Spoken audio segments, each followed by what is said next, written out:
one of the built-in characteristics of the afternoon is there's mechanisms that are built in that help this market really accelerate into the close.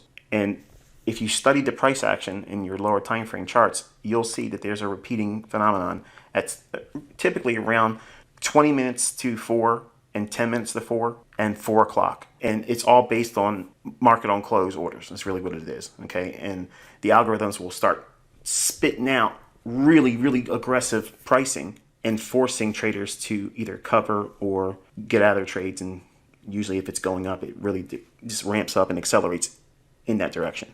So while I really enjoy trading the morning session because there's a lot of volatility and excitement, if you know what your daily bias is, the daily candle, do you expect it to trade higher or lower? You're not trying to predict, every single daily candle's close, but you're trying to determine, do you think that the daily candle you're looking at forming today or what would be forming tomorrow, is it more likely to be expanding higher or lower? If it's expanding higher in your analysis, that means you want to try to trade with the expectation to find a trade in the afternoon based on the logic that was used in the morning.